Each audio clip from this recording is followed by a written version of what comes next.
दोस्तों, आज मैं आप लोगों को एक नाई और उसकी पत्नी की कहानी सुनाऊंगी। नाई की पत्नी एक पतिव्रता स्त्री होती है, परंतु उसने लोगों से यह कहा कि वह चरित्रहीन है। नाई की पत्नी ने ऐसा क्यों कहा, इस कहानी में सब कुछ विस्तार से सुनेंगे। अगर इससे पहले आप मेरे चैनल पर नए हैं तो प्लीज़ मेरे चैनल को सब्सक्राइब करें, वीडियो को लाइक और शेयर करें। तो आइए कहानी को सुनते हैं। एक गांव में एक नाई अपनी पत्नी के साथ रहता था। नाई की पत्नी बहुत ही ज़्यादा खूबसूरत थी। विवाह के समय वह जब नई नवेली दुल्हन बनकर आई थी तो सभी लोग उसकी तारीफ कर रहे थे।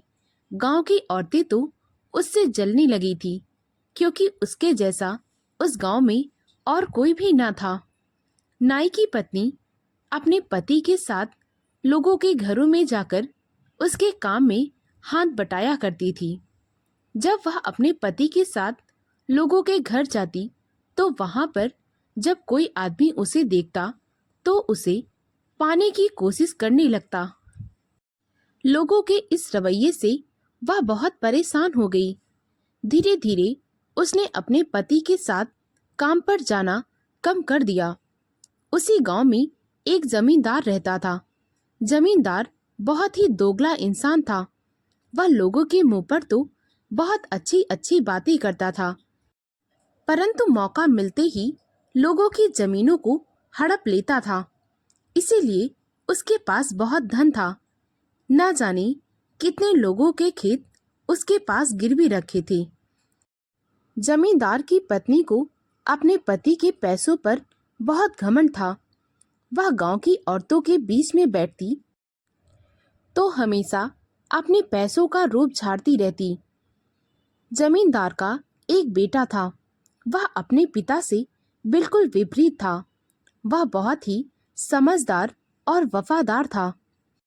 एक दिन नाई की पत्नी जमींदार के घर अपने पति के साथ काम करने के लिए गई। जब जमींदार ने नाई की पत्नी को देखा तो वह उसे देखता ही रह गया। वह नाई की पत्नी से अकेले में बातें करना चाहता था, परंतु उसे मौका न मिला। जाते समय नाई को उसने बहुत सारा अनाज दिया। जब दोनों घर के बाहर निकलने लगे तो नाई ने अपनी पत्नी से कहा, जरा सुनो, तुम जाकर जमींदार साहब से पूछ आओ, कहीं उन्हें किसी चीज की जरूरत तो नहीं। मेरे दोनों हाथ भरे हुए हैं।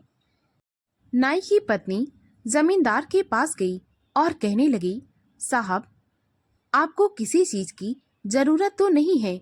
अगर जरूरत है तो बता दीजिए, जाते जाते हम लोग वह काम भी निपटाते जाएं। जमींदार कहने लगा, भला तुमसे काम करवाने का किसका मन करेगा? तुम तो रोज ऐसे ही चली आया करो, तुम्हें देखकर ही मेरा मन बहल जाएगा। नाई की पत्नी को जमींदार की यह बात बिल्कुल अच्छी ना लगी। वह चुपचाप वहां से चली आई और घर आकर उसने नाई को सारी बातें बता दी। वह कहने लगी, आज के बाद से मैं आपके साथ काम पर नहीं जाऊंगी। अगर कोई मेरे बारे में पूछे तो यह कह देना कि मुझे गुप्त रोग है और मैं घर से बाहर नहीं निकल सकती। जिसे जो सोचना है मेरे बारे में सोच लेगा, परंतु अब मैं लोगों की ऐसी नजरें बर्दाश्त नहीं कर सकती। नाई अपनी पत्नी की इस बात से सहमत हो गया। वह भी सोचने लगा, लोग कुछ भी सोचे, परंतु इससे मेरी पत्नी की इज्जत पर आंच तो नहीं आएगी। उसे कोई खतरा नहीं होगा। वह चुपचाप घर पर रहेगी और मैं उसे कमाकर खिलाऊंगा। एक दिन नाई अकेले ही जमींदार के घर उनके बाल काटने के लिए चला गया। तभी जमींदार नाई से कहने लगा, क्यों रे, तेरी पत्नी क्यों नहीं आई? उसे भी अपने साथ ले आता। तभी नाई जमींदार से कहने लगा, क्या करूं साहब, उसे साथ लाकर।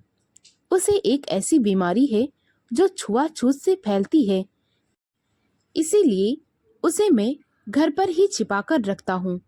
अब उसे मैं कहीं बाहर नहीं जाने दूंगा। अगर वह बाहर जाएगी तो लोगों को उससे खतरा होगा। जमींदार कहने लगा, परंतु उसे हुआ क्या है? तभी नाई ने कहा, मालिक, उसे गुप्त रोग हो गया है।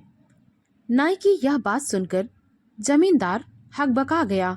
यह बात उसकी पत्नी भी सुन रही थी। भला नाई की पत्नी से जो औरतें इतना जलती थी, यह बात जानकर वे चुप कैसे रह सकती थी। इसीलिए जमींदार की पत्नी तुरंत ही गांव के औरतों के पास गई और कहने लगी, अरे सुनती हो, सुना है नाई की पत्नी को गुप्त रोग है। सभी औरतें आपस में कानाफूसी करने लगी। उनमें से एक भोली भाली चंपा थी। वह कहने लगी, दीदी, यह गुप्त रोग क्या होता है? मुझे तो कुछ पता ही नहीं। सभी लोग बस फुसफुसाए जा रहे हैं। तभी जमींदार की पत्नी ने कहा, जब कोई औरत अपने पति के अलावा कई आदमियों के साथ संबंध बनाती है तो उन्हें ऐसा रोग हो जाता है। गांव की सभी औरतें नाई की पत्नी को बहुत हीन भावना के साथ देखने लगी। ना जाने उसके चरित्र पर क्या क्या लांछन लगाने लगी, परंतु नाई की पत्नी को इस बात से कोई फर्क ना पड़ता। वह चुपचाप अपने घर में अपने पति के साथ बड़े ही प्यार से रहती। धीरे धीरे ऐसे ही समय बीतता गया। एक दिन जमींदार के बेटे का विवाह हुआ। जमींदार बड़े ही धूमधाम के साथ अपनी बहू को अपने घर लेकर आया। जब बहू डोली पर बैठकर आई तो बहू कहने लगी, मुझे डोली से वही औरत उतार सकती है जो कि सच्ची और पतिव्रता स्त्री है। यह बात सुनते ही जमींदार की पत्नी डोली के पास से पीछे हट गई। यह देख जमींदार एकदम से हैरान रह गया। उसके बाद जमींदार अपनी पत्नी को कमरे के अंदर लेकर गया और उससे पूछने लगा कि बताओ, तुमने बहू को डोली से क्यों नहीं उतारा? तब जमींदार की पत्नी कहने लगी, तुम्हें तो पता है कि मैं किसी और से प्रेम करती थी, परंतु तुमने मेरे साथ जबरदस्ती विवाह कर लिया। इसीलिए मैं पतिव्रता स्त्री नहीं हूँ और बहू के कहने के हिसाब से उसे एक पतिव्रता स्त्री ही डोली से नीचे उतार सकती है।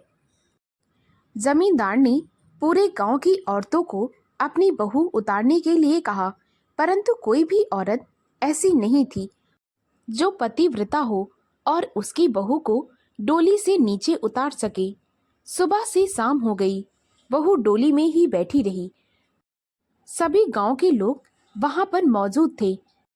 जमींदार का बेटा बहुत परेशान हो रहा था, परंतु वह क्या कर सकता था।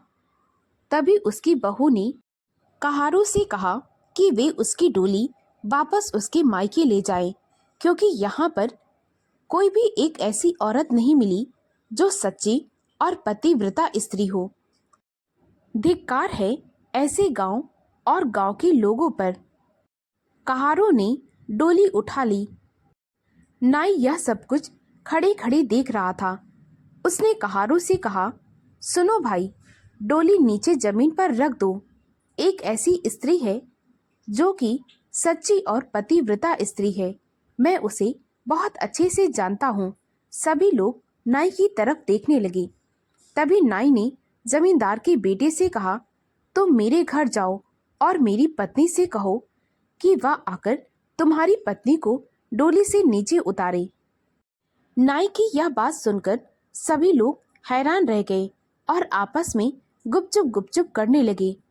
जमींदार का बेटा नाई के घर गया और कहने लगा, बहन, मुझे तुम्हारी जरूरत है। मेरी पत्नी को डोली से उतारने के लिए एक पतिव्रता स्त्री की जरूरत है। इस गांव में ऐसी एक भी स्त्री नहीं है जो मेरी पत्नी को डोली से नीचे उतार सके। क्या तुम मेरी मदद करोगी? तभी नाई की पत्नी ने कहा, तुमने मुझे अपनी बहन कहा है तो मुझे अपने भाई की मदद करनी ही होगी। नाई की पत्नी और जमींदार का बेटा जमींदार के घर पहुंच गए। नाई की पत्नी ने बहुत ही आदर के साथ जमींदार की बहू को डोली से उतारा। सभी लोग यह देख हैरान रह गए। तभी नाई ने जमींदार को यह सब कुछ बताया कि मेरी पत्नी को ऐसा कोई भी रोग नहीं है। वह तो गांव वालों की गंदी नजर से बचने के लिए उस बेचारी ने इतना बड़ा झूठ बोला और अपने माथे पर इतना बड़ा कलंक ले लिया। जमींदार को अपने किए पर बहुत पछतावा हुआ।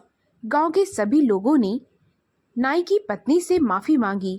जमींदार की बहू कहने लगी, चलो इस गांव में भला एक ऐसी स्त्री तो है जिसे मैं अपना दोस्त मान सकती हूँ।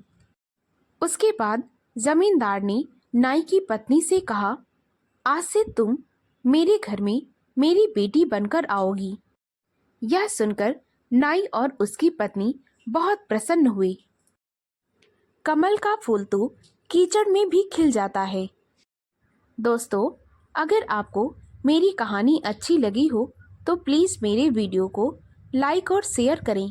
मुझे ज़्यादा से ज़्यादा सपोर्ट करें ताकि मैं आप लोगों के लिए और भी अच्छी अच्छी कहानियाँ ला सकूं। कहानी को पूरा सुनने के लिए बहुत बहुत धन्यवाद।